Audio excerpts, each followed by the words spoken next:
Le pouvoir a naguère voué les comédiens à l'intolérance et les a chassés hors de leur pays.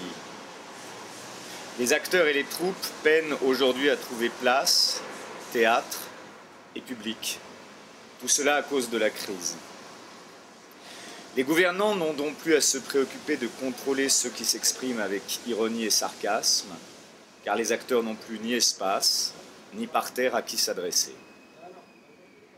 Au contraire, pendant la Renaissance en Italie, les dirigeants avaient beaucoup de mal à maîtriser les comédiens qui jouissaient d'un public très large. On sait que le grand exode des comédiens advint au siècle de la Contre-Réforme, qui décréta le démantèlement de tous les espaces théâtraux, en particulier à Rome, où on les accusait d'outrage à la ville sainte. Le pape, Innocent XII, sous la pression de la frange la plus conservatrice de la bourgeoisie et des hauts représentants du clergé, avait ordonné en 1697 la fermeture du théâtre de Tordinona, sur la scène duquel avait eu lieu, selon les moralistes, le plus grand nombre de spectacles obscènes.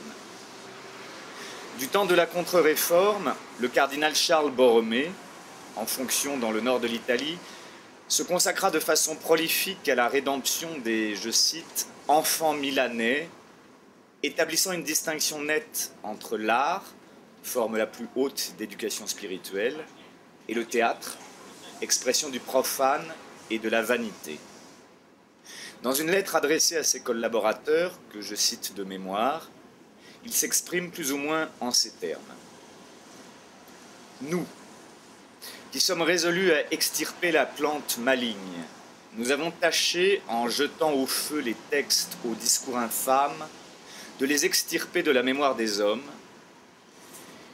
et de poursuivre aussi ceux qui ont divulgué ces textes en les imprimant. Mais évidemment, pendant que nous dormions, le démon œuvrait avec une nouvelle ruse. Combien l'âme est plus imprégnée par ce que les yeux voient que par ce que l'on peut lire dans les livres de ce genre, combien le mot, dit avec la voix et le geste approprié, blesse plus gravement les esprits des adolescents et des jeunes filles que la parole morte imprimée sur les livres. Il est donc urgent de chasser de nos villes les gens de théâtre, comme on le fait déjà pour les esprits indésirables. Ainsi, la seule solution à la crise réside dans l'espoir d'une grande chasse aux sorcières contre nous, et surtout contre les jeunes qui veulent apprendre l'art du théâtre. Ainsi naîtra une nouvelle diaspora de comédiens qui tirera sans doute de cette contrainte des bénéfices inimaginables pour une nouvelle représentation.